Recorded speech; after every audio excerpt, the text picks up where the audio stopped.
आज धाराशिव येथे धनगर समाजाच्या वतीने केंद्र व राज्य सरकारचा जाहीर निषेध करण्यात आला। यावेळी अहिल्यादेवी होळकर चौकामध्ये मोठ्या संख्येने धनगर समाज बांधव उपस्थित होते।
आज संपूर्ण महाराष्ट्रातील धनगर समाज ज्या निकालाच्या आतुरतेने वाट पाहत होता त्याला एक प्रकारे न्यायालयाकडून झटका लागलेला आहे।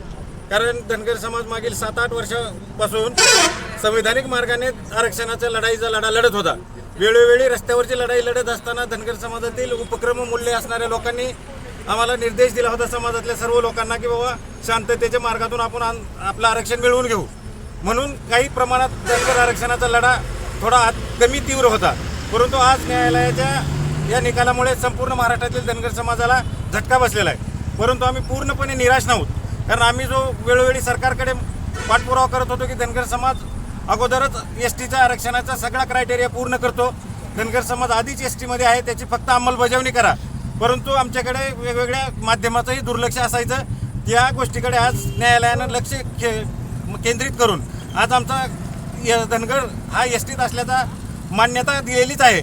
परंतु न्यायालयाला काही मर्यादा असल्या कारणानं आपल्या देशातली न्यायिक मंडळं, कार्यकारी मंडळं, संसदीय मंडळं वेगवेगळ्या एकमेकाच्या अधिकारामध्ये हस्तक्षेप करत नाहीत। तरी न्यायालयाचे स्पष्ट मत आहे की हे आम्ही करू शकत नाही।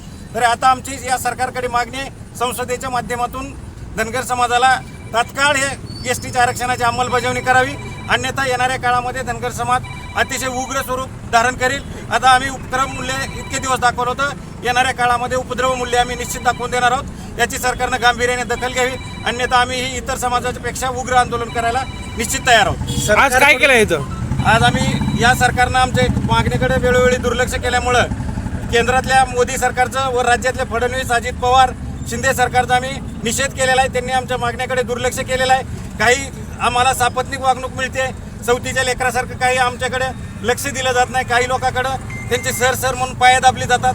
हे अतिशय घृणास्पद आहे। सरकार असं भेदभाव करू शकत नसतानाही सरकार आमच्या विरोधात कारवाई करते असं आमचं मत तयार झालं। सरकारनं काय करणं अपेक्षित होतं आणि काय केलंय? आज ज्या पद्धतीनं न्यायालयानं सांगितलं की हा आमच्या अधिकारातला विषय नाही, संसदीय मंडळ हा निर्णय घेऊ शकतात, SC STच्या बाबतीत फक्त देशाचे महामहिम राष्ट्रपतीच निर्णय घेऊ शकतात, त्यांच्याच ऑर्डिनन्सनं सहीनं ते सगळं ऑर्डिनन्स कायदा होत असतो। म्हणून न्यायालयानं त्यांच्या अधिकारात हस्तक्षेप करायचा नाही, म्हणून हा सगळा विषय केंद्राकडचा आहे, न्यायिक मंडळाचा आहे, कार्यकारी मंडळाचा आहे।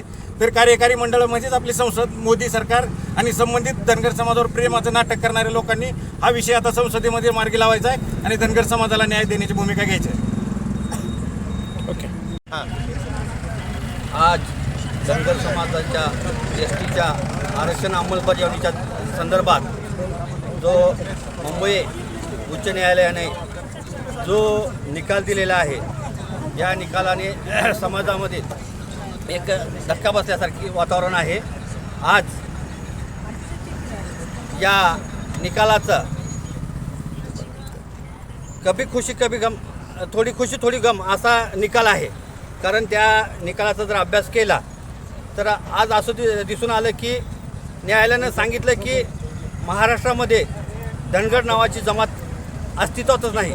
म्हणजे जे आम्हाला कायद्याच्या तरतुदीनुसार जे 36D या ठिकाणी जे आरक्षण दिलेलं आहे धनगरांना एस टीचं, ते धनगरासाठीच आहे.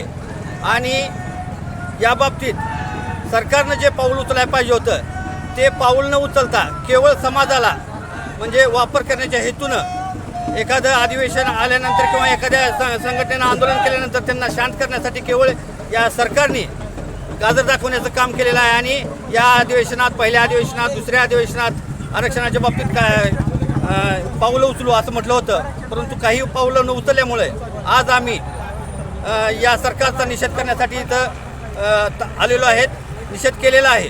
पण आज आम्हाला इथं आम्ही धाराशिवचे इथले समाज बांधव एक अपेक्षा करतो की ज्याप्रमाणे मराठा समाजासाठी जे विशेष अधिवेशन बोलवलं आहे त्याच प्रकारच्या या धनगर समाजाच्या आरक्षणाच्या संदर्भात देखील या अधिवेशनामध्ये चर्चा करावी अशी आम्ही इथल्या स्थानिक आमदारांकडून अपेक्षा करतो.